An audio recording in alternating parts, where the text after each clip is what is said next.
Okay na ba?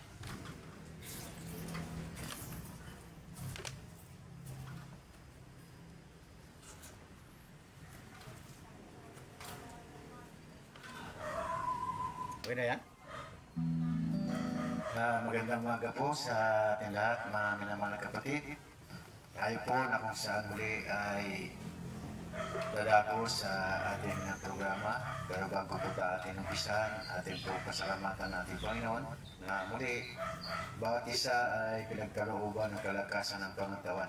Salamat sa Panginoon sa pag-ingat sa atin sa buong damag at maging sa mga nakalipas na araw na kung saan tayo pinahingatan sa mga kapamakan karamdaman. Tayo naman po na kung saan ay narito upang ating pagpatuloy ang ating gawain. No?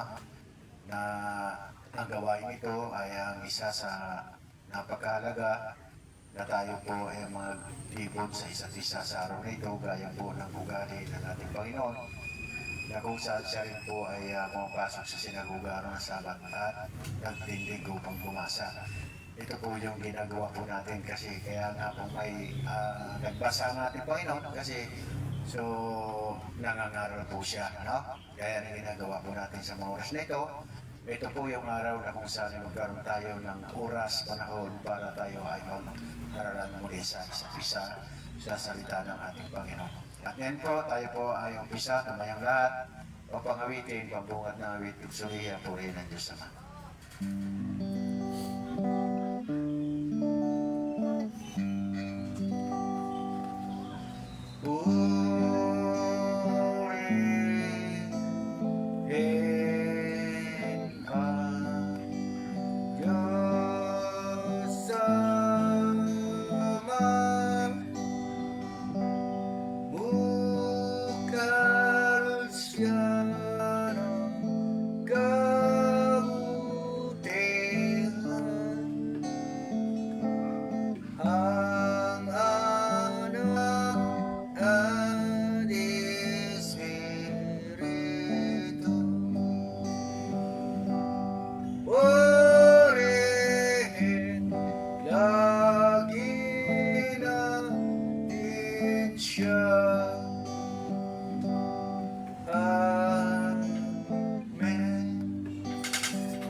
Tayo po ay umupo sa kanya-kanyang upuan at manalangin ng tahimik.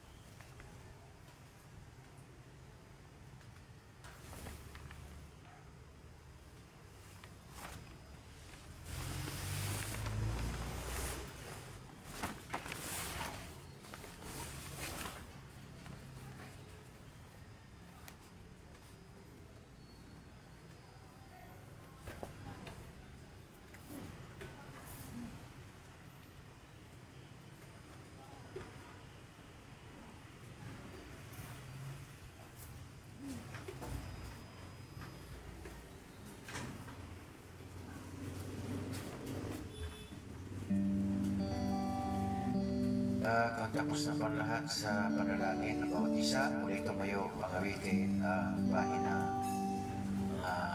Congregation Song, pahina 55.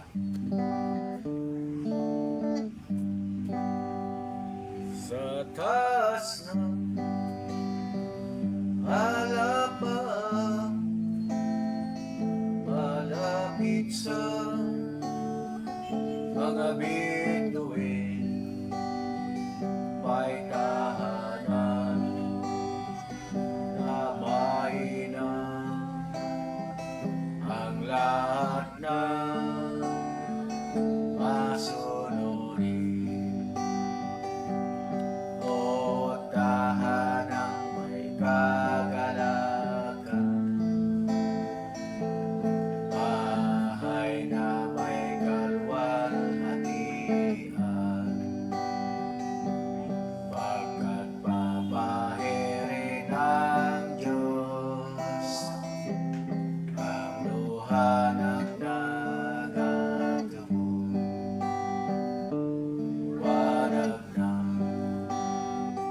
Panginoon, langlaw na may paniwala hanggang sa kanilang luklukan na kay ganda kanina. O tahanang may kagalakan, bahay na may kalwalhatian, pagkat paparirin ng Diyos ang luha ng nagatubos.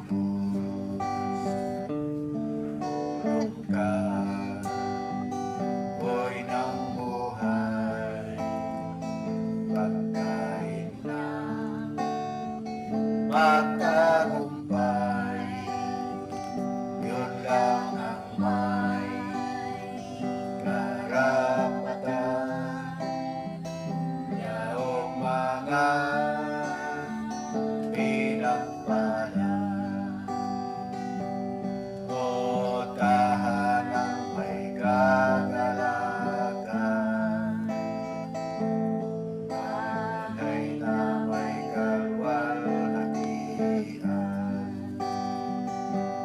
pagkat papahirin ng Diyos luha ng nagatubos. Tayo po ay magsipanatili sa ating pagkakatayo. Aking basahin ba ng aklat sa panalangin lingkod dito po sa mga sulat ng ating kapatid sa Apostol Pablo, no, sa kanya pong sulat dito po sa Kapitulo 10 ng Juan, versikulo 10 katuloy hanggang 15.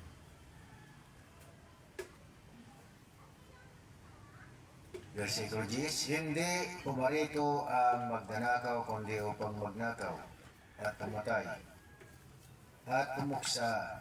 Ako'y naparito upang sila'y magkaroon ng buhay at magkaroon ng kasaganaan nito. 11, ako ang mabuting pastor at ibinibigay ng pastor ang kanyang buhay dahil sa mga tupa. 12, ang nagpapaupa at hindi ang pastor na hindi may-ari ng mga tupa ay nakikitang dumarating ang lobo at pinabayaan ang mga tupa at tumatakas at inaagaw sila ng lobo at pinangangalak. 13, siya ay tumakas sapagkat siya ay upahan at hindi ipinagmamalasakit ang mga tupa. 14, ako ang mabuting pastor at nakikilala ko ang sariling akin at ang sariling akin ay nakikilala ko. Huling talata, kasi gaya ng pagkakilala sa akin ng Ama at ng Sama ay pagkakilala ko at binibigay ko ang aking buhay dahil sa mga tupa. Dahil ko lumuhod at manalangin. Diyos, muli nato kami sa mga oras na ito na nagpapasalamat, Panginoon, sa kalakasan ng pangatawan yung pinagkamuli sa magang ito sa araw ng Sabat.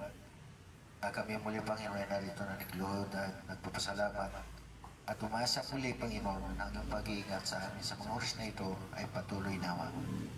At hindi lang kayo, Panginoon, sa mga oras na ito, ang buhay yung ingatan, kundi sa lahat, lalo-lalo po sa mga lalakbay sa mga oras na ito, upang sambahin ka sa Espiritu at katotohanan. Nawa, iligtas mo sila sa kapamakan at maging sa kasikasyan. Nasaan man sila po ng Panginoon, nawa sila, Panginoon, ay ligtas sa mga kapamakan. At gayon din po sa mga membro sa aming pong mga pamilya, mga anak, magulang, ingat mo sila, ngayon pag-ingat po sa amin, lalo lang po sa mga oras na ito, Saan man sila parang ang Panginoon, ingatan mo sila na nawang ligtas mo rin sila gaya ng pagliligtas mo sa amin. Masa na yung Panginoon at nawa ay makamit ang lahat ng ito sa buong ng mga kapatid na may mga karamdaman sa mga oras na ito aming nilalapit sa inyo na sila rin po ay iyong ipuin ang kanilang buong mga katawan upang sila magsigaling sa pisikal na kalagayan, Panginoon. At higit sa lahat, maging sa pananampalataya ay palakasin mo na ang bawat isa sa amin upang kami po ay magpagpatuloy, lalo na ng Panginoon sa mga salita na amin pong pinakapagkain espiritual, ang salita ng buhay na siyang salita ng aming Panginoon na kung saan ay amin pong kinanghawakan dahil sa pananampalataya buwan sa amin. At hiniling din ng Panginoon na kung saan, maging sa mga wala pang ito na mga salita na kung saan ay binahagi mo sa amin, bigyan mo rin sila, Panginoon, pagkakataon upang sila rin po ay bahagian at magsitanggap ng mga salita na kung saan ay salita na siyang buhay. Amasa kay Panginoon at hiniling namin ang kapayapaan at ang pag-ibig ay siyang mag-ari sa buwan sa amin. Na ito yung makamit sa pangalan ni Jesus ang pagligtas. Amen.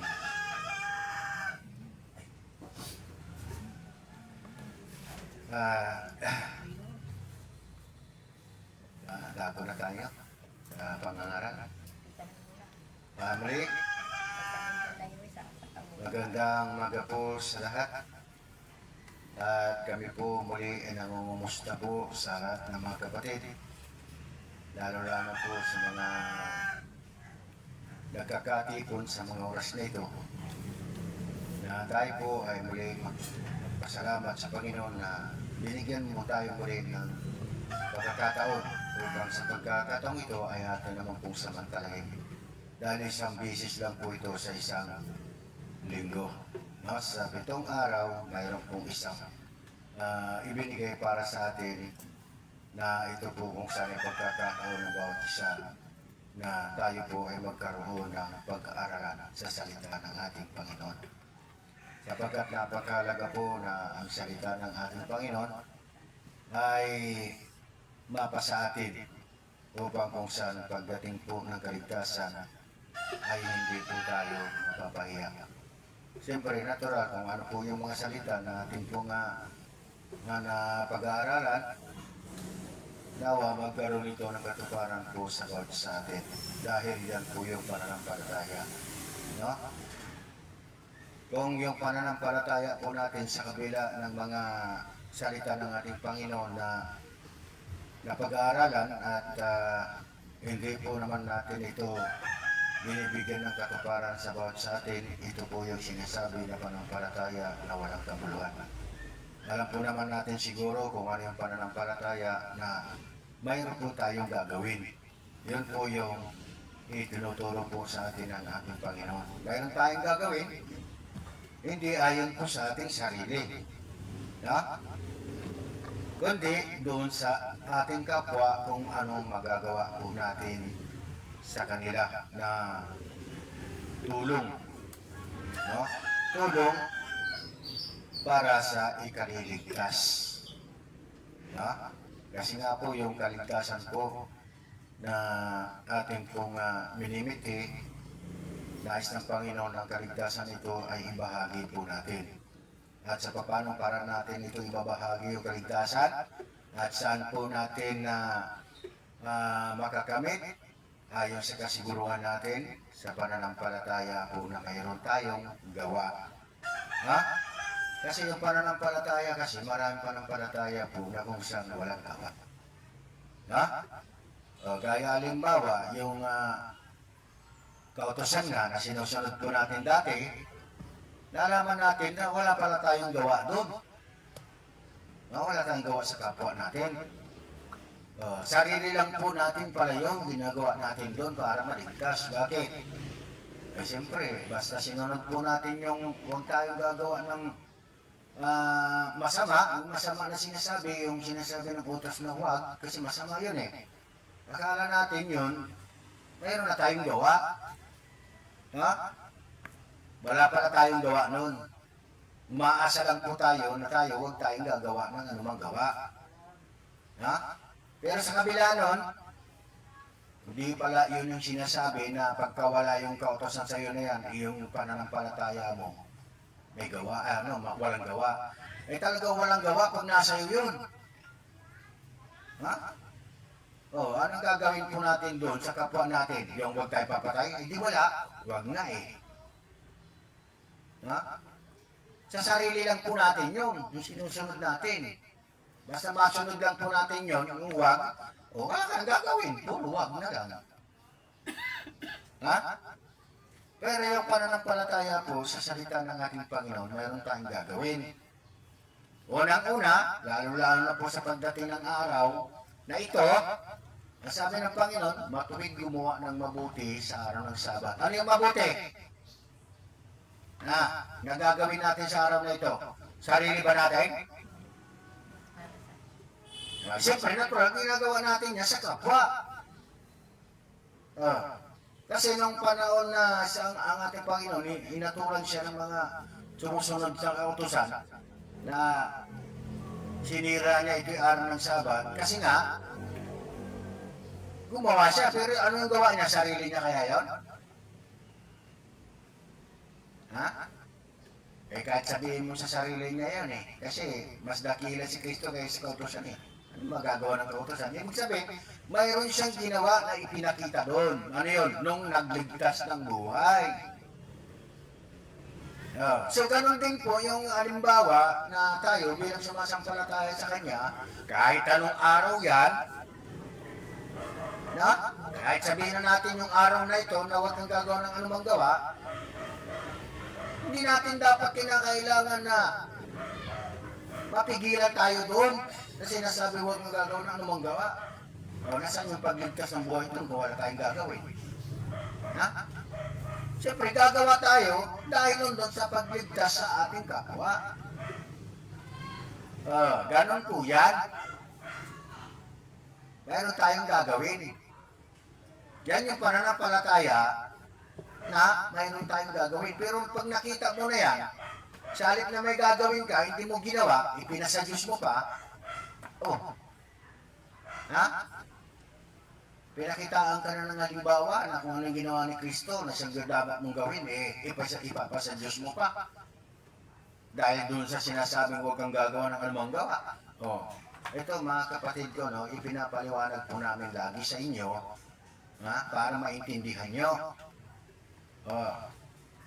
Mayroon tayong gagawin, kahit anong araw po yan, basta mabuti. Kahit na hindi araw ng Sabat, mayroon tayong gagawin, mabuti. Alangan naman na pagka hindi araw ng Sabat, gumawa ka ng masama.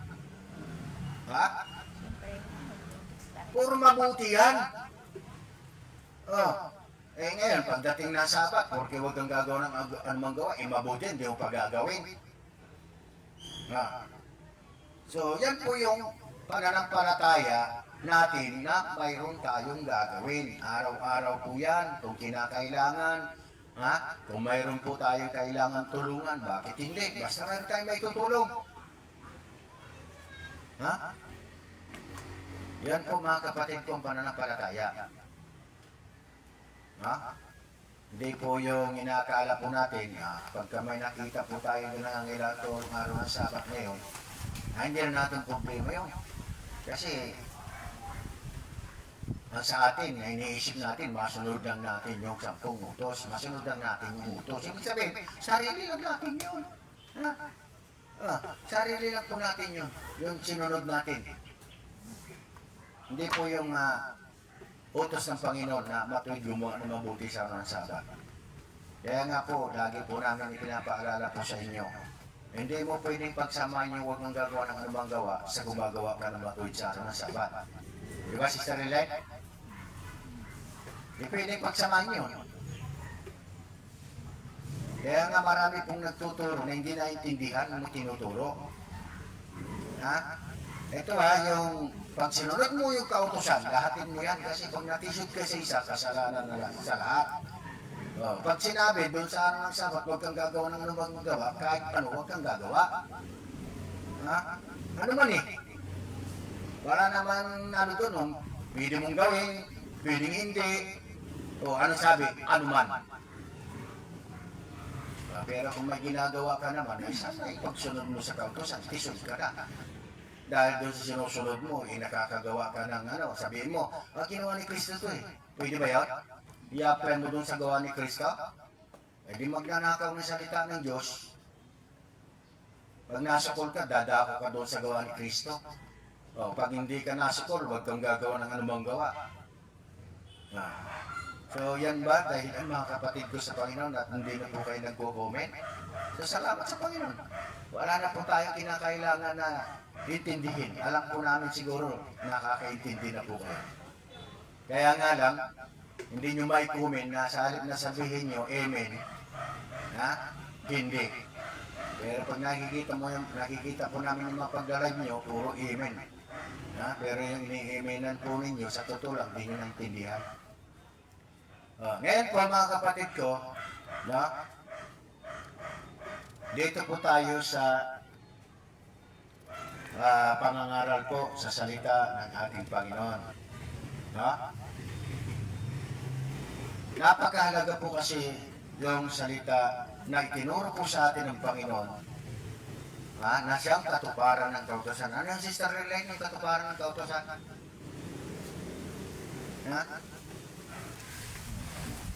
Yung sinalita ng ating Panginoon, katuparan ng kautosan, ano yun?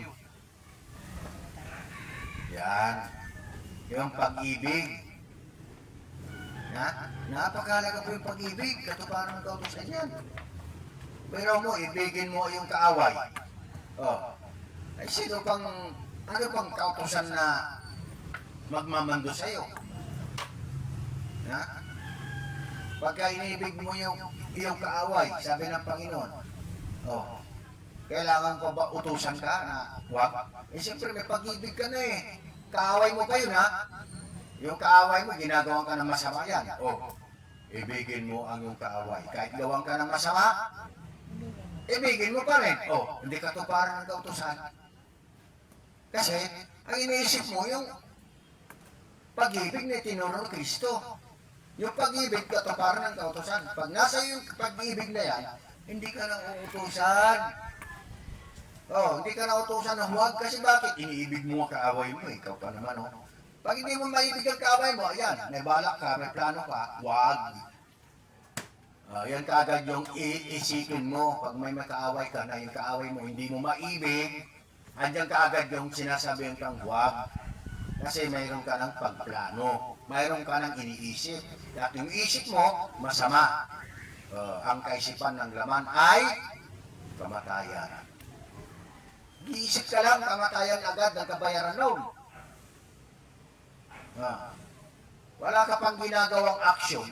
Kasi pag yung kautosan na 10 utos, pag talagang gagawin mo na, pinipigilan ka na, wag. Pero yung mag-iisip ka pa lang,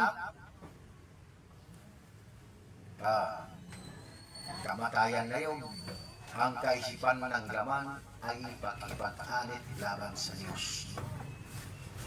Diba? Nasa sulat na Apostol Pablo yan sa Roma. Kaisipan ng laman, siguro alam niyo na kung ano yung mga kaisipan ng laman at kaisipan ng Espiritu. Sinabi naman kung ano yung kaisipan ng Espiritu at kaisipan ng laman eh. At yung kaisipan ng laman, hindi nga napasasaklaw sa kautusan ng Diyos. Hindi nga maaari. Nasa Roma po yan, mga kapatid ko sa Panginoon. Kaya nga, ang ating pong muling pag-aaralan sa mga oras na ito, yung pag-ibig. Dahil ito po yung pinaka-mahalaga. Siyempre, natural, wala rin magiging kabulan yung pag-ibig mo pagka wala kang pananampalataya kay Kristo. Mayroon ba tayong magagawa na ibigin po natin yung gusto natin ibigin kung wala tayo sa Panginoon? Halimbawa, mali yata yung ibigin ang dapat natin ibigin. Siyempre natural, ibigin mo, iibig lang sa'yo. Di ba? Hindi pala ganun. Ang ibig ko sabihin, yung sinasabi mo o ipinapangaral mo, ibigin mo iyong kapwa. Siyempre, may nagtuturo din, ibigin mo ang kaaway. Ngayon, ang tanong, madali lang ituro, pero mahirap gawin. Hindi mo magagawa yan pagka hiwalay kay Kristo. Bakit? Anong sabi ni Kristo sa Juan? Kung kayo hiwalay sa akin, wala kayong magagawa. San Juan 15, andyan po yan. Ha? Oh. At paano tayo makakasiguro na hindi po tayo hiwalay, Sister Linlen, kay Kristo? Ha? Hindi tayo nag-aaring ganap sa kautosan. Yan isipin natin. Kaya nakikristo tayo. Ngayon, kung nag-aaring ganap ka sa kautosan, hiwalay kay Kristo. No, nasa Galacia po yan.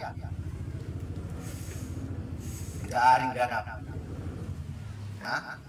Nangahulog sa biyaya. Yung biyaya po doon si Kristo. Hiwalay kay Kristo. Sabi ni Kristo naman sa Juan, kung kayo walay sa akin, wala kayong magagawa. Kaya sigurado po tayo na hindi tayo hiwalay kay Kristo. Hindi tayo nag-aaring ganap sa kautosan eh. Katunayan nga yung kautosan. Nagkaroon ng katuparan sa atin yan eh. Anong naging katuparan sa atin doon? Nagsitigil na tayo. Kasi mo lang aral yan. Hebreo Kapitulo 6:1. Ha? Nagkaroon na po sa atin ng katuparan yan. Kaya sigurado tayo na tayo kay Kristo. Di ba? So makikita po natin dito naman sa Biblia sa pinag-aaralan natin eh. Malalaman natin yung isang hiwalay kay Kristo at yung na kay Kristo. Nag-aaring ganap sa kautosan, kayo nangahulog mula sa biyaya, kayo hiwalay kay Kristo. Yung na kay Kristo naman, ha? Ano yung na kay Kristo? Paano siya nakasiguro? Wala na sa kanya yung 10 utos, hindi na masumpungan yan sa kanya, gaya ni Apostol Pablo. Hindi na masumpungan yung kautosan sa kanya pagdating ni Kristo. Ha? Kaya mga kapatid ko, ating dakuan ang pag-ibig. Tingnan natin ang sulat ni Apostol Pablo sa kanyang mga sulat sa Filipos. Apisabat pala sa lahat ng kapatid, no? Luzon, Visayas, Mindanao, at maging sa wala dito sa Pilipinas. Kumusta kayo kung saan kayo naroon? Happy Sabbath po sa inyo. Huwag lang po natin kalimutan kung ano po yung itinanim po sa atin, kung ano yung mga ipinangaral sa atin, patungkol sa pananampalataya kay Kristo. No? Pero maliban doon, ano man yung itinanim po sa atin, ha? Yung mga itinanim natin na mga turo ng pasimula, dapat po magkaroon ng katuparan sa atin, ayon sa sinabi po natin kanina, Hebreo Kapitulo 6:1. Pero dakuan po natin yan, yung pag-ibig na itinuturo po sa atin, ayon po dito sa Filipos 1:15. Ano po sinabi? Filipos 1:15. Tunay na ipinangangaral ng iba si Kristo sa kapanagpilian at pakikipagtalo at ng mga iba naman ay sa mabuting kalooban. Ano pa pala mga kapatid ko? Sa 16, patuloy, ano po ang sinabi para maintindihan po natin? Ang isa'y gumagawa nito sa pag-ibig, palibasay, nalalaman na ako'y nalalagay sa pagsasanggalang ng Ebanghelyo. Sino yung sino nagsasalita dito? Si Apostol Pablo po, no? Na ang sabi sa 15, tunay na pinangangaral ng iba si Kristo. Na, sa kapanaghilian. Totoo yan. At sa pakikipagtalo. Yan. At sa mga iba naman ay sa mabuting kalooban. Nasaan tayo dito, Sister Lelde? Doon tayo sa mabuting kalooban. Hindi doon na kung saan pinapangaral po natin si Kristo, sa panaghilian at sa pagtatalo o pakikipagtalo. Hindi ganun. Ituturo mo si Kristo doon sa mga kadahilanan na pakipagtalo, kapanaghilian. Hindi ganun. Ang sabi nga ni Kristo, kapayapaan iniiwan ko sa inyo. Paano ka magkakaroon ng kapayapaan kung sa ganitong paraan mo ipinapangaral, ha? Si Kristo. Ha? Diba? Marami po, yung nangangaral naman dito, hindi pinapangaral si Kristo. Pero ano yung nakikita po natin dito? Sa kabila lang sila ay nangangaral tungkol kay Kristo. Ayan, no? Totoo po. Ha? Yung iba talaga sa kapanagilian at sa iba yung at sa pakikipagtalo, totoo yan. Pero doon sa mga iba naman, sa mabuting kalooban. Yan po tayo mga kapatid ko. Ha? Kaya ayon kay Apostol Pablo sa 16, ang isa'y gumagawa nito sa pag-ibig. Kaya nandiyan ta po tayo. Palibasa niya nalalaman na ako'y nalalagay sa pagsasanggalang ng Ebanghelyo. Ayan si Apostol Pablo. Huwag natin gamitin po yung pangangaral po sa salita ni Kristo na pagtatalo ang idudulot. Ha? Kailangan magkaroon ng katuparan sa atin na pagka pinangarap po natin si Kristo, pag-ibig. Yung kapayapaan, yung pananampalataya, hindi doon sa pag-ipagtalo. Di ba? Ano bang isang dahilan na nangangaral o ipinapangaral si Kristo nandun sa pag-ipagtalo? Sabi ni Kristo, sundin natin 10 utos. Wala naman sinabi si Kristo, sundin natin 10 utos eh. Ngayon, pag hindi sinunod ng iba, doon sa pinapangaralan, na sumunod 10 utos, pinapangaral si Kristo, anong doon? Pakipagtalo. Yan po mga kapatid ko. No? Nandun yung pagtatalo-talo. Ngayon, mga kapatid ko sa Panginoon, sa Efesio 3, yan naman natin, 17. Sa Efesio 3:17, patuloy po hanggang 19. 17, ano ang sinabi? Ayon pa rin dito sa sulat ng Apostol Pablo sa Efesio naman. Efesio 3. Kakahiwa-hiwalay na yung Bible ko dahil sa laging nagagamit. Ha? Ano po sinabi dito po sa talatang ito? Sa versikulo 17 ng Efesio 3. Na si Kristo ay manahan sa inyong mga puso sa pamamagitan ng pananampalataya, upang kung kayo'y mag-ugat at magtumibay sa pag-ibig, ay lumakas upang matalastas pati ng lahat ng mga banal kung ano ang luwang at ang haba at ang taas at lalim. 19. Na makilala ang pag-ibig ni Kristo na di masayot ng kaalaman, upang kayo mga puspos hanggang sa buong kapuspusan ng Diyos. Ano po mga kapatid? Ano pa ang pinakailangan po sa atin ayon kay Apostol Pablo? Ha? Para magkaroon ng katuparan po sa atin ito, lalong-lalo doon sa pinapangaral na pag-ibig sa atin sa pamamagitan ng panampalataya, kailangan manahan sa ating mga puso si Kristo. Ha? Si Kristo po kailangan manahan sa ating mga puso. Kaya nga, sinabi nga, manahan sa inyong mga puso si Kristo. Walang imposible pagka nasa puso natin ang nananahan dito si Kristo. Walang imposible na magagawa po natin yung itinuturo po na pag-ibig. Magagawa ba natin yung ibigin mo ang kaaway pagka si Kristo nananahan sa mga puso? Natural. Magagawa po natin yung pag-ibig na yan sa kapwa natin. Magagawa po natin yung pag-ibig na yan sa kaaway natin pag si Kristo nasa puso natin. Ha? Pero kung iba, yung nasa puso natin, hindi natin maibig yung kapwa natin. Bakit? Ha? Yung masama kasi, gumagawa ng masama yan. Ha? Saan?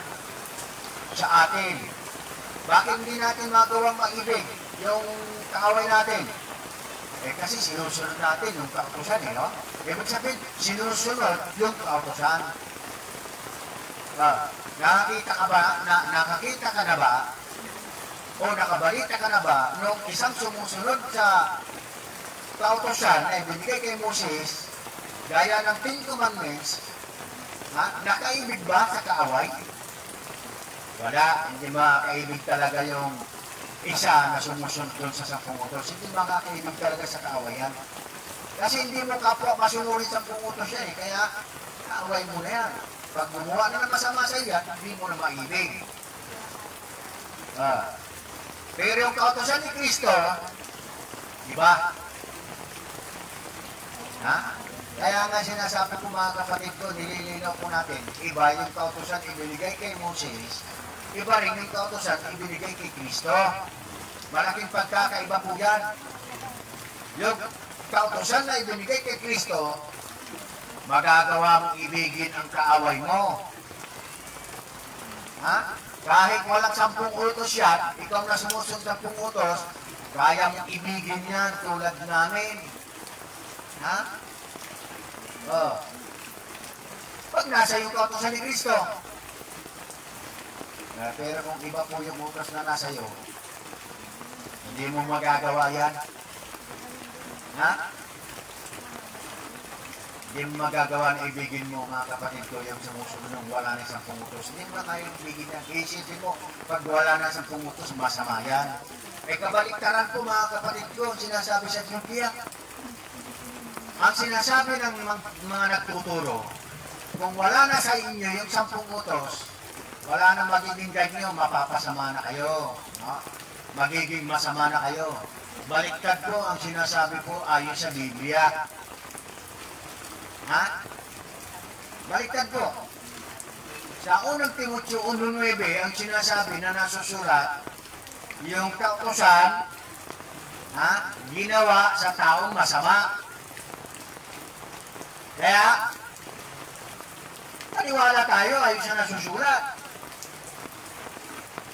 Yung kautosan ginawa yan doon sa taong masama. Pero sasabihin ng mga nagtuturo, kung wala na yung 10 utos, pwede ka na magagawa ng masama. Totoo ba yan? Hindi. Ayun, nasusulat na po sa Biblia. Hindi pwedeng magkaganon yun. Ang mapapatunayan po natin, pag sinusunod mo yung 10 utos, ang masama nasa iyo. Hindi ako may sabi. Si Apostol Pablo yan. Si Apostol Pablo may sabi yan. Pag sumunod ka sa 10 utos, ang masama nasa iyo. Di ba? Tama ba? Opo. Anong patunay natin? Sinasabi niya, Apostol Pablo sa Roma. Roma 7. Anong sinabi ni Apostol Pablo sa Roma 7 na patutuo niya? Na pag gumawa ka ng mabuti, yung mabuti, yung pagsunod mo sa 10 utos. Mabuti yun. Pero, wala ba yung masama? Hindi. Anong patunay natin? Tingnan natin ang Roma Kapitulo 7, versikulo 21. Ano sinabi dyan? Patunayin po natin. Ayon sa nasusulat. Kaya nga, nasumpungan ko ang isang kautosan. Kautosan yung nasumpungan, isang kautosan. Na kung ibig kong gumawa ng mabuti, ang masama ay nasa akin. So, nagpapatunay, yung kautosan, pag sinusunod mo yan, ang masama nasa iyo. Pero kung wala sa iyo yung 10 Commandments, pag wala sa iyo 10 Commandments, ano idudulot sa iyo ito? Kapayapaan. Bakit? Siyempre, wala na sa iyong kautosan eh. Di ba ang kautosan gumagawa ang galit? Sabi nga ni Apostol Pablo, Roma Kapitulo 5, versikulo 14, kung 13 ba? Tingnan natin sa supporting text.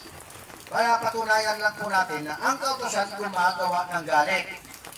4:15 pala. Ano ang sabi sa Roma? 4:15? Sapagkat ang kautusan ay gumagawa ng galit na dapat kung saan walang kautusan ay wala rin pagsalangsang. So doon tayo sa walang kautusan para wala tayong sasalangsangin. Di ba? Siyempre, kung wala kang sinasalangsang dahil wala sa iyong kautusan, ano na sa iyo? Galit? Hindi, kapayapaan. Di ba? Natural, kapayapaan na nasa iyo. Oh, bakit kaya kapayapaan na nasa iyo? Wala sa iyong kautusan eh. Di ba? Yung kautusan gumagawa ng galit. Kaya, ipinapatunay po natin sa Biblia na hindi porke mayroong kang 10 commandments, mabuti ka. Masama ka pa rin. Di ba? Biblia yung nagpapatunay, hindi tayo.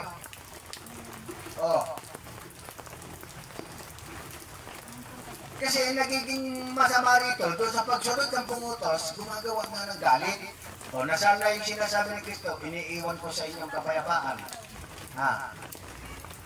Magkakaroon ba tayong kapayapaan pagkas kautosan pa rin ang kautosan ang sinusunod natin?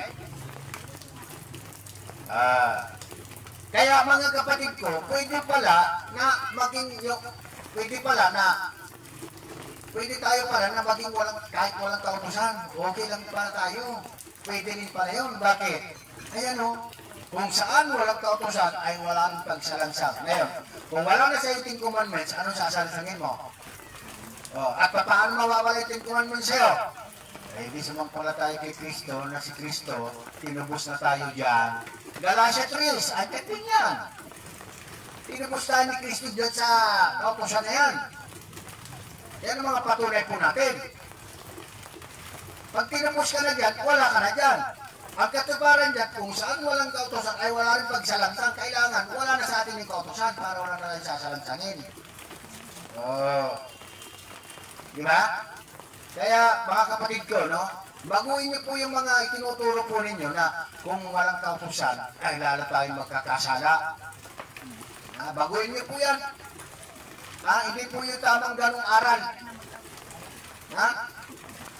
Kung wala na tayong kautusan na 10 utos, hindi ibig sabihin, magiging masama tayo. Pero pinapatunayan ng Biblia, ayon sa talata na ating pong binabasa, pag sinusunod mo yung kautusan, hindi na wala yung masama sa'yo, masama ka pa rin.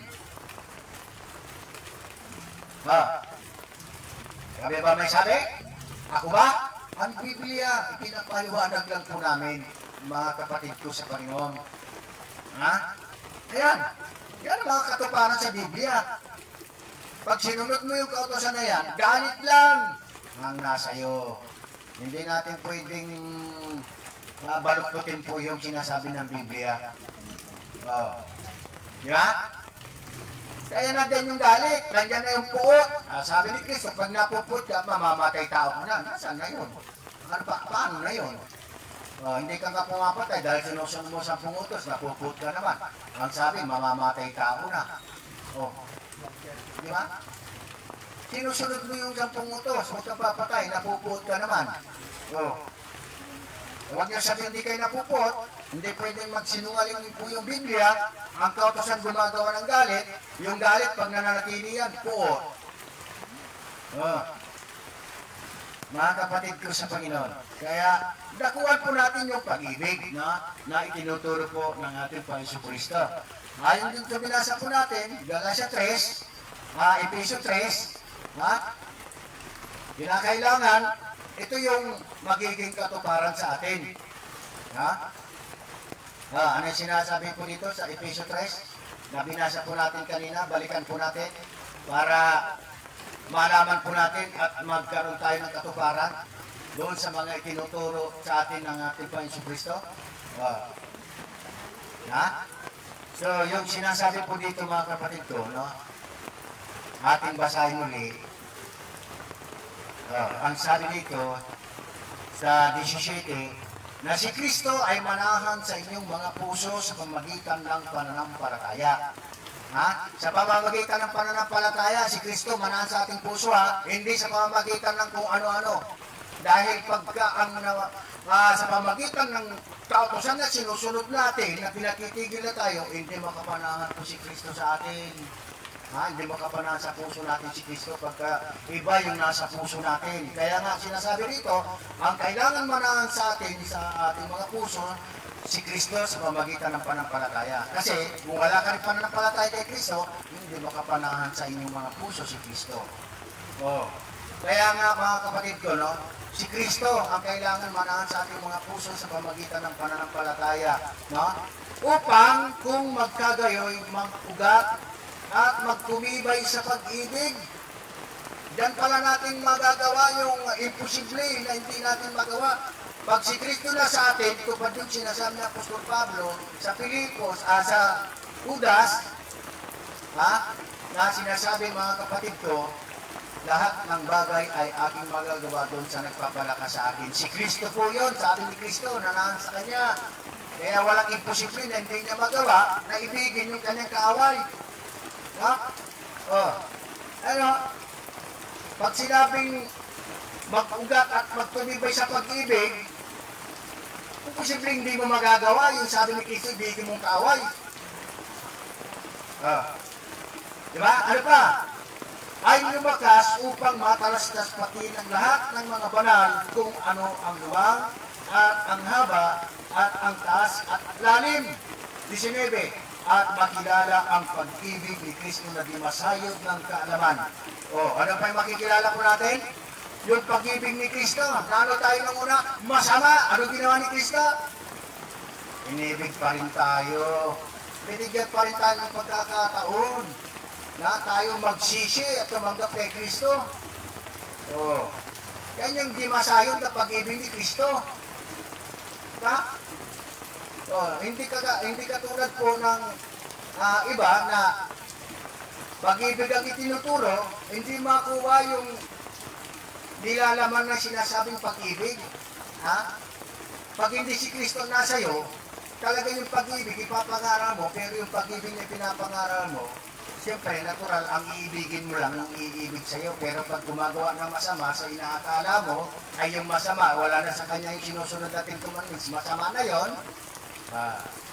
Diba? Hindi ganoon, mga kapatid ko. Kaya nga, napakahalaga po, no? Ito yung sinasabi sa atin na yung makikilala po natin ngayon, yung pag-ibig ni Kristo sa atin. No? Kaya, kinakailangan, kung sa atin ay kung tayo sumasampalatay kay Kristo, ay kailangan magkaroon po sa atin itong pong sinasabi na kaalaman na ito upang magapuspos hanggang sa kapuspusan ng Diyos. Yan. Ganon po mga kapatid ko, kaya nga lagi po namin isinasabi po sa inyo, dahil ang sinasabi po ninyo na pagka wala ng 10 utos ay magiging masama na po ang tao, hindi po totoo yun. Ang nagpapasama sa tao, nagpapatunay, pag sumusunod ka sa kautusan, yun ang pinapatunayan ng Biblia na masama ka pa rin. Hindi mawawala yung masama sa iyo pagka sinusunod mo sa utos. Pagka sinunod mo si Kristo, mawawala na yung masama sa iyo dahil si Kristo, pinakita po niya kung ano yung mga ginagawa niya na kabutihan. Walang ginawang masama si Kristo, puro kabutihan. Kaya hindi porke gumagawa siya ng kabutihan dahil doon sa pagsunod niya sa ang utos, banal, mapit at mabuti. Hindi po. Kasi yan po yung unawa ninyo kasi, yung banal, mapit at mabuti sa utos, kaya pag sinunod mo yan, maging ganun ka rin. Hindi po. Kautos lang po yung binabanggit doon na banal, mapit at mabuti. Pero ang tao, kahit ano gawin niyang pagsunod dyan, hindi mawawala ang masama sa kanya. Mabuti, masama pa rin ang kalagayan ng isang tao. Kaya ngayon, ang tanong, pagdating ba ni Kristo sa kanyang kanan, makakapasok ba yung masama? Hindi. Di ba? Makakapasok lang doon yung mga matuwid. Sino yung matuwid? Hindi yan naging matuwid. Doon po sa sinasabi ninyo na mayroon kayong ginagamit sa Biblia ng mga matuwid. Totoo, naging matuwid pa yan ng una. Dahil yan ang kautos ay binigay sa kanila. Pero sa kabila ng sila'y matuwid, para magkaisa ang mga Hudyo at mga Hintil, inulong sila lahat sa kasuwayan. Yan ang programa ng Diyos. Ngayon, ikinulong na tayo na dyan, wala na makapagmamapuri sa atin, maging Hudyo o mga Griego, na ipagmamapuri kautosan kasi may patunay na yung kautosan na yan para wala na makapagmamapuri sa atin, inalis na ni Kristo yan, Efeso 2:15. Oh, mayroon pa ba tayong mayroon pa bang makapagmamapuri sa atin? Wala na, inalis na nga ni Kristo yan eh. Oh, para tayong lahat, kung mayroon tayo pagmamapuri, doon sa kung tayo pinag-isa kay Kristo. Si Kristo po yung pagmamapuri po natin. Doon tayo magkaroon ng pagmamapuri kay Kristo. Ha? So yan po mga kapatid ko sa Panginoon. Ngayon, di ko naabahan po mga kapatid ko. May isang oras pa po na bigyan natin bahagi ng ating kapatid natin Brother Louie kasi nga po nandito pa siya, no? Hindi pa siya nakakabalik po sa Pagkasinan. Gawa niya ng panahon. Ito, kulang ng ulan. Kaya bigyan po natin bahagi, samantalang din po natin habang nandito po siya. Brother Louie, nandito na po yung ating pagsasalita at ipagpatuloy mo rin po kung ano yung mga ibabahagi mo sa mga oras na ito tungkol sa salita o pananampalataya sa ating Panginoon. Yan po at natawagan po natin yung ating kapatid ko, Brother Louie.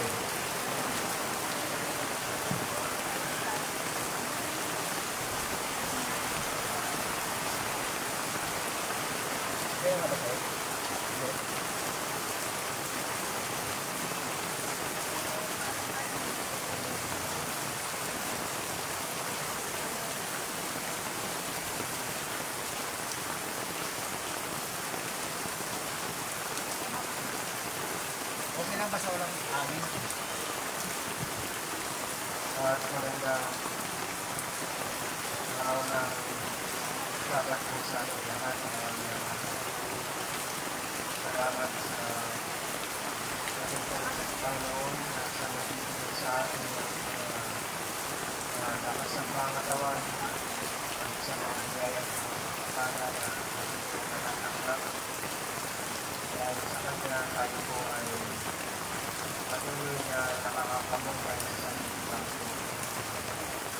Dahil sa kanya ay nalalampasan po natin yung mga pagsubok at dumarating po sa ating Panginoon.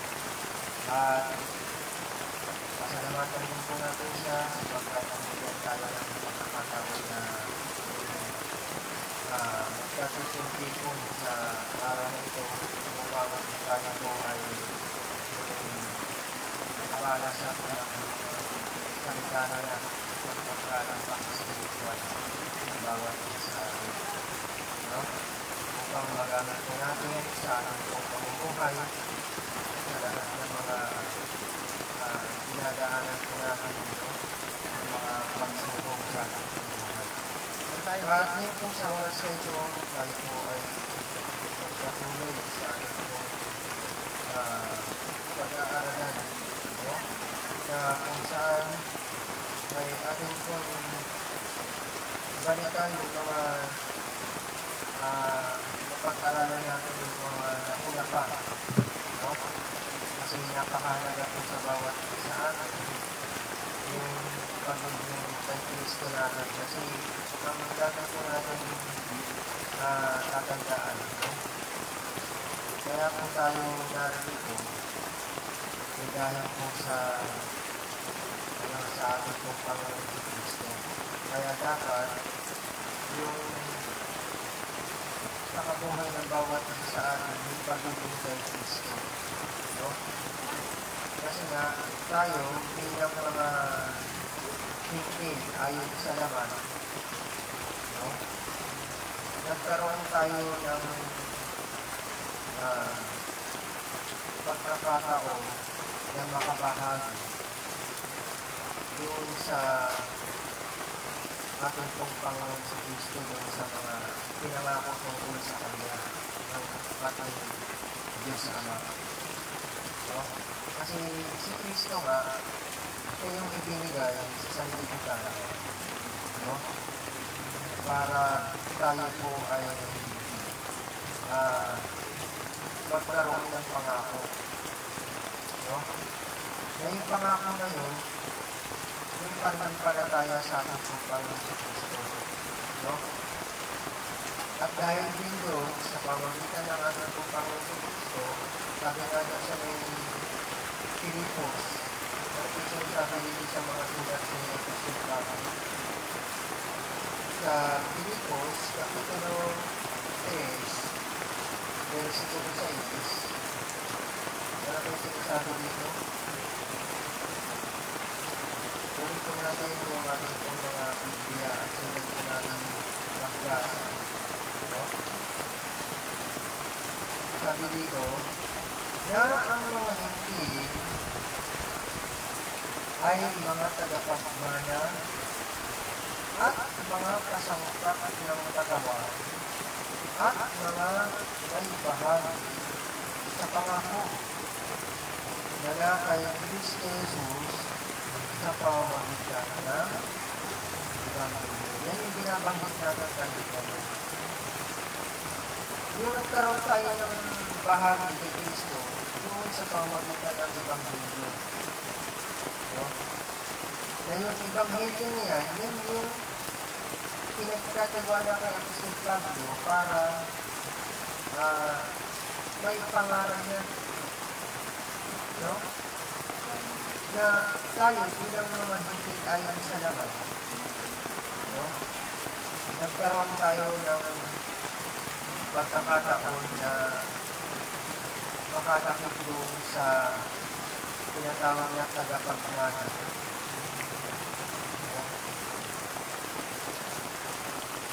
Na sa pamagitan ng Ebanghelyo na yun, sabi nga na Apostol Pablo, versikulo 7, na dito'y ginawa ako ministro ayon, ano sinabi niya? Ayon sa kaloob ng biyayang yaon ng Diyos na sa akin ay ibinigay ayon sa paggawa ng kanyang kapangyarihan. No?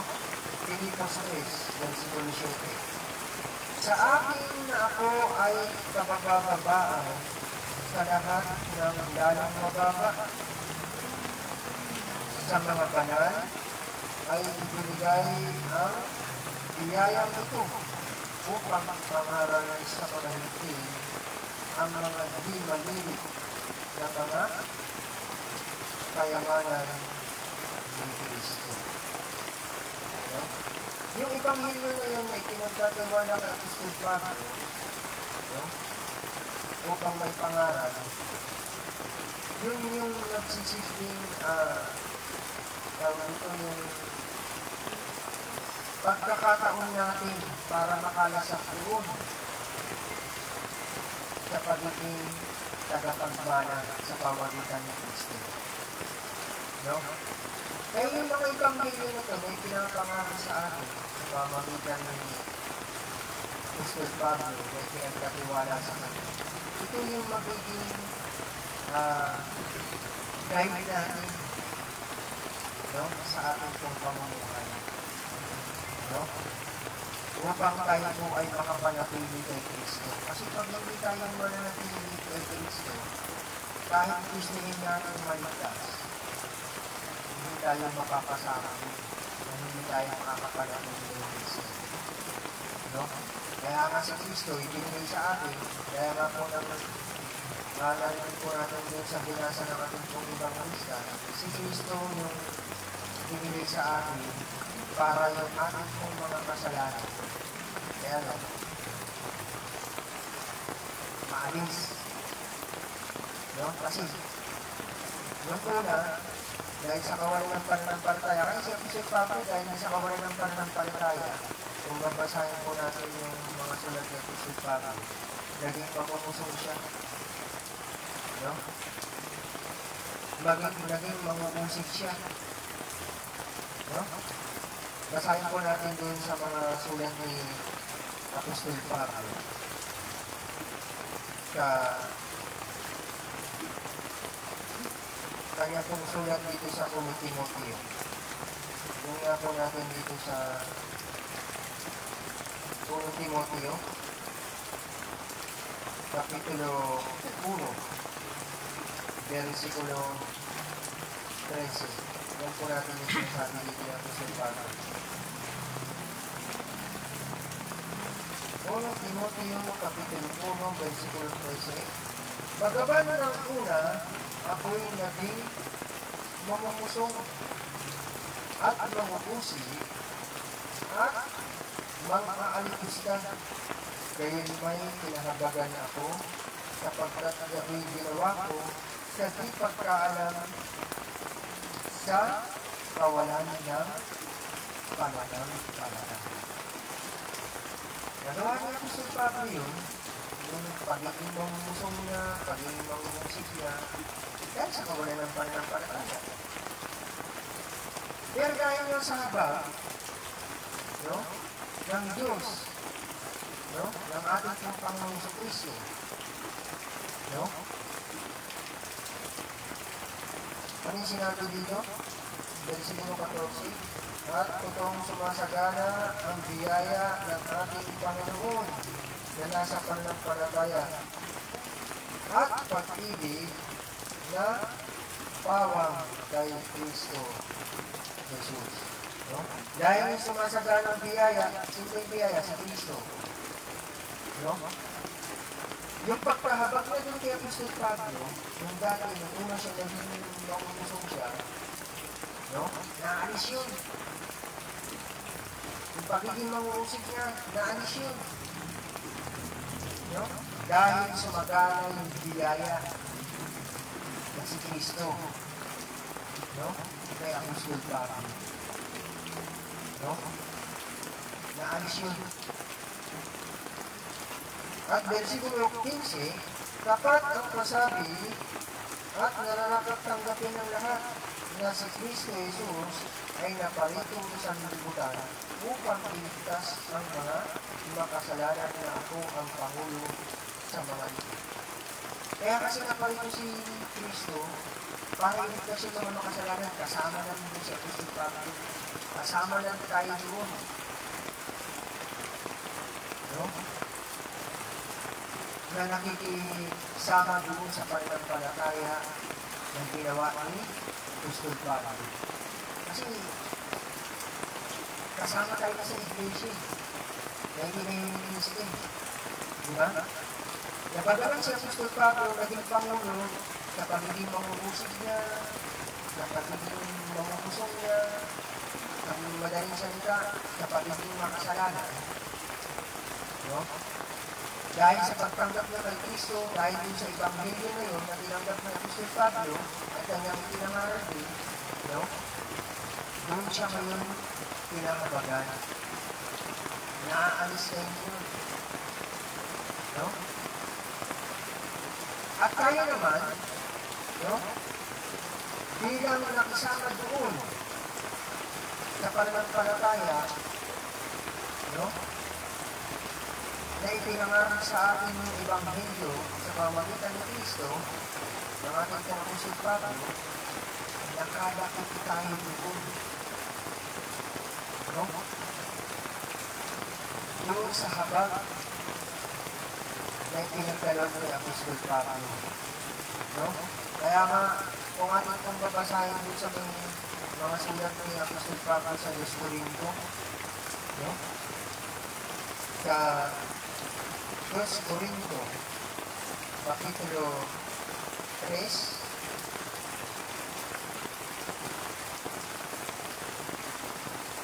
ano sinabi niya doon?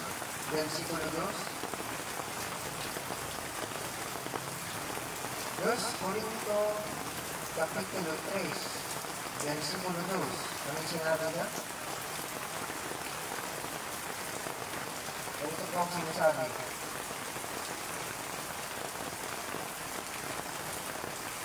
Yamang nahayag na kayo'y sulat ni Kristo na pinangasiwaan namin, hindi isinulat ng tinta, kundi ng Espiritu ng Diyos na buhay. Hindi sa mga tapyas ng bato, kundi sa mga tapyas ng pusong laman. At ang gayong pagkakatiwala sa Diyos ay naglayo namin sa pamamagitan ni Kristo. No? Kaya tayo, yung sinasabi ni Apostol Pablo dito, no? Tayo yung mga isinulat, no? Hindi sa pamagitan ng takis na bato, kundi sa pamagitan ng yung Espiritu ng Diyos, yung sa may pusong laman. Pag sinabi kasi yung pusong laman, ano ba yung laman? Matigas o malambot? Yan, malambot. Sabihin, yung pagiging malambot, no? Ano yung sabihin yun? Ha? Madaling tumanggap, no? Kasi pagka matigas, no? Mahirap tumanggap yun. Paano pa ngayon magtuturo ng ibang video kung matigas, kung pusong bata ka? Di ba? Hindi matatanggap yun. No? Yung mga pinangarang ngayon na Ebanghelyo ngayon, dahil isinulat tayo sa pamamagitan ng Espiritu ng Diyos na buhay, no? Doon sa may pusong laman, hindi ng pusong bato, yung mga itinuro ngayon na Ebanghelyo ni Apostol Pablo, sa pamamagitan ng Kristo, doon tayo ngayon, nakabahagi. No? Tinanggap namin yun. Tayo yung mga sulat ni Kristo. No? Kung tatanggapin natin yung mga Ebanghelyo na ipinangaral. No? Kaya nga sabi sa versikulo 5, hindi sa kami ay sapat na sa aming sarili upang isipin ang sinuman ay mula sa ganang aming sarili, kundi ang aming kasapatan ay mula sa Diyos. Na sa amin naman ay nagpapaging sapat na mga ministro ng bagong tipan, hindi ng titik, kundi ng Espiritu, sapagkat ang titik ay pumapatay, katakwat ng Espiritu ay nagbibigay buhay. No? Yan yung mga ipinagkatiwala doon ni Apostol Pablo. No? Kaya tayo ngayon, no? Hindi na doon sa pamagitan ng mga titik. No? Hindi sa pamagitan ng Espiritu na ngayon. Kasi yung lahat ng mga sa pamagitan ng Kristo, ayon na sa Espiritu yan. No? Yung pagiging pusong laman natin, yan kasi yung pagpapahinahon, pagpapakabaga, no? Pag-ibig, no? Kasi pusong laman, di ba? Yung may pagpag na loob. Kaya kung mapapansin po natin ngayon, no? Pagka meron tayong mga nakikita nangangailangan sa bawat sa atin, di ba nababagbag tayo? Kasi yan yung hiwaga eh. Hiwaga ng Diyos eh. Kaya kay Kristo eh. Di ba? Kaya kung tayo makakapanatili doon sa Ebanghelyo, no? May pinagkatawa kay Apostol Pablo, no? Yung mga Ebanghelyo kasi ngayon, yan yung mga mula sa ating Panginoon sa Kristo. No? Makakapanatili din po tayo sa pananampalataya sa ating Panginoon sa Kristo. Kaya kung ano yung mga bagay na nagawa natin yung muna, gaya ng Apostol Pablo, yung kasamaan, pansin natin yun. No? Kaya nga, lagi natin pinapaalala, no? Minsan nga, pagka nagkakaroon tayo ng mga pag-aaralan, kahit hindi na araw ng Sabat. Diba? Minsan nga, pagka meron tayo nagiging problema sa pamumuhay natin, diba? Nakakapagpuruan tayo. Ang lagi po natin ini-insist, no? huwag natin isipin yung masama. Ang importante yung makagawa tayo ng mabuti. Di ba? Huwag natin isipin yung sasabihin. Kasi pag naisipin natin yung sasabihin na yung mga bagay na makapipigil sa atin para makagawa tayo ng mabuti. Yung bawal yung isang sitwasyon ko. Kama ka naman tulong. Hindi naman gumagawa. Diba? Hindi naman tutulong kasi hindi naman gumagawa. Dahil po sa inisip natin hindi siya gumagawa, doon tayo ngayon matutulungin sa paggawa ng mabuti. No? Ang point po dito, no? Para hindi tayo magambala sa paggawa ng mabuti, huwag natin tignan yung mga bagay yun. Pero, huwag tayo sumumuna, huwag paalaala na kahit tumutulong tayo sige, tayo natin yun, pagpapaalaala sa kanya. Parang meron din naman madagdagan yung mga tulong na natatanggap mo. Diba? Minsan mga ganon. Kasi pag isipin natin yung negative thinking, pagpigil na yun yung mga bagay na gusto natin gawin na mabuti. Maraming mga bagay kasi na pwedeng makapigil. Doon sa mga bagay na pwede natin gawin mabuti. Kasi ang Diyos nagbibigay sa akin ng mga dahilan para maibahagi natin yung mga bagay na mabubuti. No? Minsan, naiisip natin, no?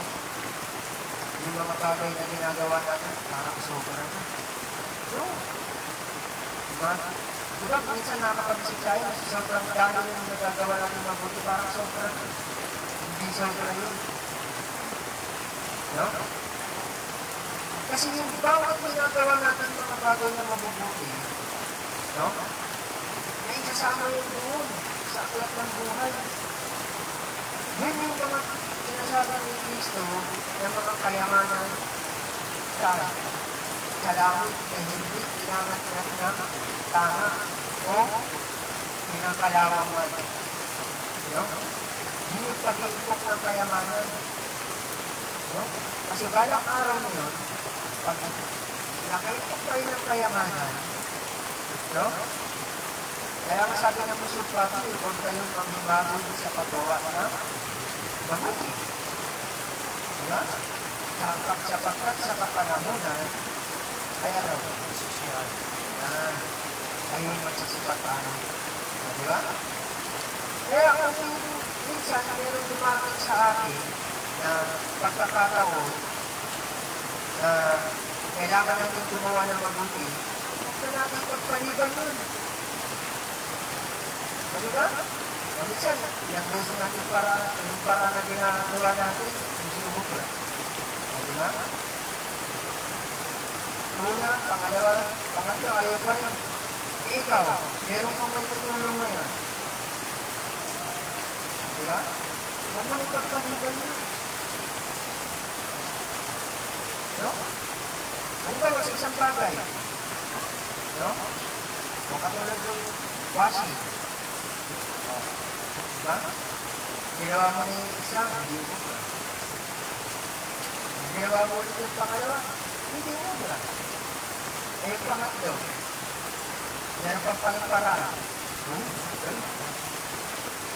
So, yung mga bagay na naging natin. Kasi Diyos din ang nagbibigay ng pagkakataon ng paraan para yung makagawa ka ng mabuti sa araw na yun. No? Yun kasi yung bagay na dapat na natin gawin para magawa mo natin yung sinasabi na kusipakang sa may Roma 12. No? Yan si Sinukumo. Lagi po natin pinabasa. Hindi kinakailangan na maihain po natin yung ating mga katawan na isang hain buhay. Pag sinabing buhay, Yan, gumagawa yan. No? Gumagalaw yan. Kasi buhay eh. Di ba? Maihain natin yung ating pong mga sarili o yung ating pong mga katawan ng isang haing buhay, banal, nakaaya-aya sa Diyos. Kasi yun yung katangkatan pagsangka. No? Yun yung pagsangka sa Diyos. No? Hindi lang dito sa araw na ito. No? Kasi kung tutusin yung ating pong mga pagkatipon sa araw na ito, no?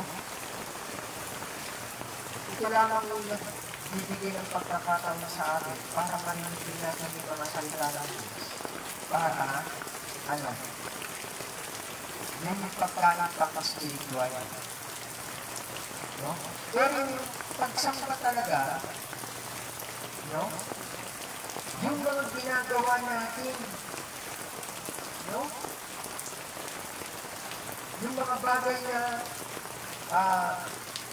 pinapakita natin din sa ating pong kapwa. Kasi yung kapwa yung, yung gagawa natin ng mabuti. Diba? Kasi yun yung pag-ibig sa Diyos eh. Kung iniibig mo yung Diyos, ibigin mo yung kapwa mo. Paano mo yung ipapakita yung kapwa mo? At sino-sino ba yung kapwa mo? Diba? Yung kapwa mo, pag sinabi yung kapwa mo tao. Diba? So, yun yung pinaka-importante po sa atin na dapat po natin maintindihan. No? Lagi po natin iisipin yung Ebanghelyo na pinangangaral ni Apostol Pablo sa pamamagitan ng Kristo. Kasi, ito na po yung pinaka-importante po sa atin na magawa po natin. No? Kasi doon tayo magkakamit ng pangako. No? Kasi tayo bilang mga higpil sa laman, no? Dahil sa Ebanghelyo na yun, magkaroon tayo ng pagkakataon na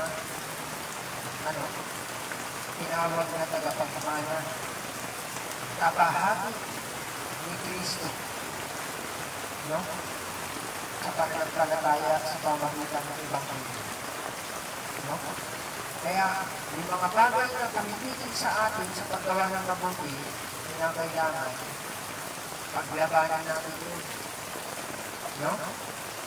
Pag alam natin na meron pumipigil sa atin, no? Para matakbo natin yung mga takbuhin nilagay sa harapan natin, huwag tayong padalito sa pagpigil na yun. No? Kasi tandaan po natin, no? Pag meron tayong naiisip na gagawin mabuti, laging nandiyan yung W. No? Lagi nandiyan. Dahil minsan naiisip mo, pag meron kang naiisip na mabuti, minsan meron din sumisingit na pipigil sa'yo. Ito yun. No?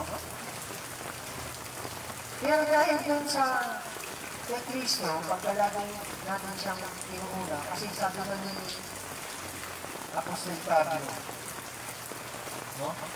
Basahin po natin dito sa mga sulat niya sa kanya pong sulat dito sa Efeso ba yun? Hindi ako nagkakamali.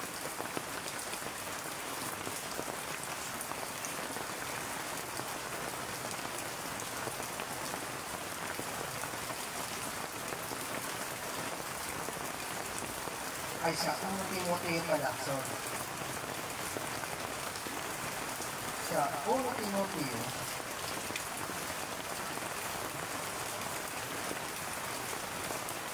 Kapitulo 2, versikulo 1. Ano yung sinabi nito? Una-una nga sa lahat ng mga bagay ay iniaaral ko na manain, manalangin, mamagitan, at magpasalamat na patungkol sa lahat ng mga tao. Ano sinasabi dito? Yung una sa lahat, no? Iniaaral ni Apostol Pablo na manain. Ano ibig sabihin na manain? Ha? Yung gumayin tayo. Paano ba tayo kinakailangan gumayin?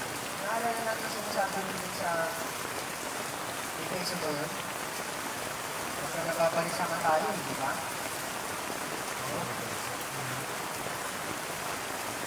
Ano sinasabi rin sa mga nababalisa? Huwag kayong makabalisa. No? Hindi ano? Ha? Hindi kayo magsipanalangin, ha? Gumayin na may pasalamat. No? Atin pong ipagkatiwala yung pagkakalisa natin sa Diyos. No? Ganun din dito sa sinasabi ng Apostol Pablo. No? Basta mayroon tayong mga bagay na nararanasan sa ating pong buhay. Yung unang iniaaral ng Apostol Pablo, yung manahin tayo, pagkakasunod, manalangin. No? Kasi importante po sa bawat isa sa atin yun. No? Noon kasi natin ipapakita yung pagkakatiwala natin sa Kanya. Na kahit anong mga bagay na dumarating sa atin, no? Kung hindi natin galing sa Kanya, doon tayo kasi napapalamig sa Diyos. No? Nalagin tayo, pagka meron tayong pagkalang lagi sa Kanya, doon tayo napapalamig sa Diyos. Yun kasi yung panalaman niya, yan yung pakikipag-usap natin sa Diyos. No? Na tayo at siya, no? Yung pagbiling natin sa Kanya, natulungan niya tayo, yun sa pamagitan ng mga panalaman natin. Minsan na, nararanasan natin, minsan, hindi natin tayo. Diba? Pero dahil kay Kristo, kaya man sinasabi ng Apostol Pablo, lahat ay aking magagawa kung sa nagpapalakas sa akin. No?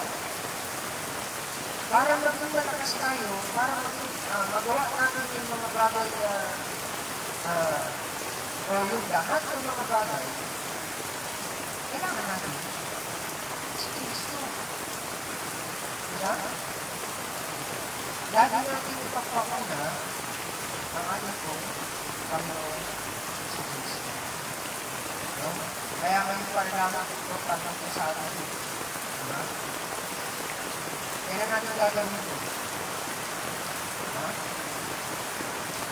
Sa kung panahon ng ating pagbuhay, sa pagtulong, no? Sa pag-isip, sa paggawa, no? Sa pagkain, at kung ano pa man yung mga bagay na ginagawa natin. No? Kasi yun yung sandata natin para tayo ay maligtas sa lahat ng mga kasamaan na natin sa sanlibutan. No? Dahil yun yung iniaaral na una ni Apostol Pablo sa lahat ng mga tao. No? Kasi yun yung pinaka-importante sa atin habang tayo ay mabuhay sa sanlibutan. Kasi kinakailangan natin lagi tayong mapalamig sa Kanya para hindi tayo mahiwalay. Kasi pag nahiwalay tayo ng Kristo, yan, wala tayo magagawa. Kasi sabi ng Kristo, kung paliliwalay sa akin, ano tayo magagawa kahit iibig pa natin? Ano tayo magagawa? Pero pagka nasa atin si Kristo, lahat ng bagay ay ating magagawa doon sa nagpapalakas sa atin. Kasi ang kalakasan natin, si Kristo. No? Kaya yun po mga kapatid ko sa Panginoon. Lagi ko natin tandaan, no? Yung pagiging kay Kristo natin, kailangan po natin sa kabuhay, kailangan po natin lagi po natin sa isip, sa puso at isipan, ang ating pagbagang sa Kristo. Upang kung ano po yung mga bagay na tumarating sa ating buhay, no? Yung mapagyagalan po natin. At pag nakasanayan po natin na kay Kristo, no? Doon tayo mabubuhay kay Kristo. At tandaan po natin, ang mabuhay ay si Kristo, ang mamatayan ay pakinaba. So, yan po mga kapatid ko sa Panginoon. Bawal ang mga salita na ito na amin pong napatalakay sa araw na ito. So, nagsisiming gabay po natin sa ating pong pamumuhay upang tayo po ay magkaroon ng biyaya sa ating pong pamumuhay, kaligtasan sa lahat ng kasamaan na natin sa bukitan, no?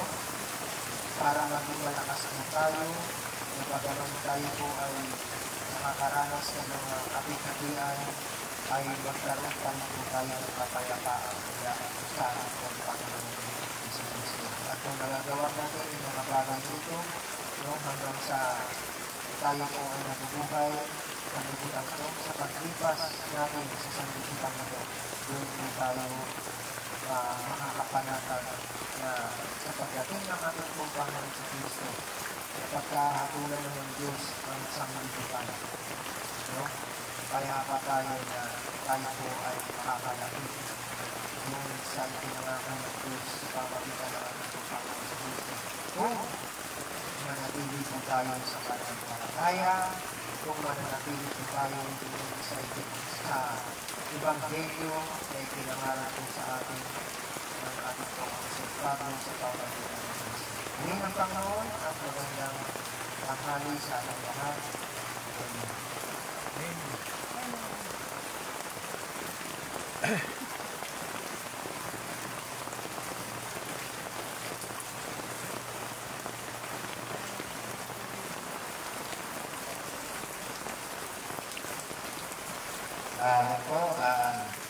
Mensahe po na pinagkaroon sa atin sa mga ganito na kung saan ay napalaga ang pananampalataya natin sa ating Panginoon sa Kristo. Tandaan po natin ang pananampalataya lamang po sa ating Panginoon at siyang makapagbigay ng kaligtasan ng mga isa. At kailangan po tayo po magpatuloy hanggang sa ng panahon ay dumating. At naka tayo sa ating closing song. Kapay na alam mo lahat. At ang panalangin ng Panginoon.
kasing lahat sa lupa nila mainom. O ang malakas siyang bisig, siyang hawak sa akin. Kahit ang bagyo'y maging malakas, ang Diyos sa akin ay magligtas. Kahit madilim ang daranan, si Jesus ang siyang kasama. Kaya't walang kinakatakutan sa aking mga daranan. O ang malakas siyang bisig, siyang hawak sa akin. Kahit ang bagyo'y maging malakas, ang Diyos sa akin ay magligtas.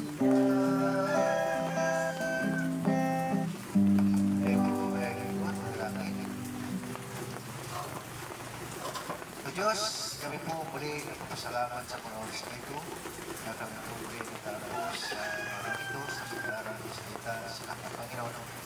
Sa salita na iyong binahagi sa Panginoon sa amin. Sa oras na ito, Panginoon, muli ang itong pag-iingat po sa amin sa magagaw. Tama na po sa mga papagyan po sa amin sa mga sinagawin sa mga oras na ito. Patuloy na ang pag-iingat po ang pag-iingat po sa amin. Sila rin ay kayo sa kapamagat ng daman. At ang mga katsigasyahan po ay iligtas mo siya. Wala po kami ibang nasa Panginoon makapagbigay ng gabay sa pagsabi ng ikaw lamang. Kaya kailangan po namin iligid sa inyo na sana po ay palaging malakas ang pangatawan, lalo po sa kanampalataya, na kung saan ay nagpapatuloy na ang Panginoon ay sabog kami na iyong kalawang pa rito ay sa pinangako sa buhay walang hanggan at kung sa amin. Sana maging pagpatuloy ang sa amin at maging sa mga pagsubok at tumakas sa aming buhay. Ingatan kami palagi ng Panginoon upang maglabanan at pagsubok dito sa pagkat. Kung wala ka sa amin, Panginoon, wala ka magagawa. Kaya umasa kayo, Panginoon, lalo ka sa mga oras na ito, dahil hindi po namin na ikaw din nakakalang Panginoon sa mga karamdaman na kung saan karabarot sa pagkatawa ng mga kapatid, Panginoon. Hiling namin sa mga oras na ito na kagalingan natin kaloob at iyong para sa kanyang buhay upang kayo, Panginoon, ay magpatuloy sa inyong gawain. Lalo-lalo po, Panginoon, sa mga hiniling na inalagay dito sa mga iglesia upang sa kanitibay, Panginoon, at sa mga ito ay lubusin at baguhin sila, Panginoon, lalo na sa mga aral na kung saan ang pinatitigil, Panginoon, ang mga aral na ito ay mga kasimulang aral lamang. At kami po ng Panginoon sa magkaisa, sa mga ikanong panampalataya, ay binahagan sa bawat sa amin. At pwede po sa mga malahan po sa buhay, kung gano'n sila ng Panginoon ng pagkaramdaman, kung di nakagala ng Panginoon, nalaman namin sila kagalingan na wain ng Panginoon. Hiling namin ito sa kulang na yung mga kapitawaran ng isang isip ng salita, ay lubusin sa mga pagawa ng Panginoon. At ang kapayapaan at ang pag-ibig, isang nangangakot sa amin, naming hiling ito sa pangalan ng Diyos sa ating pagligtas. Amen. Magandang umaga po sa lahat.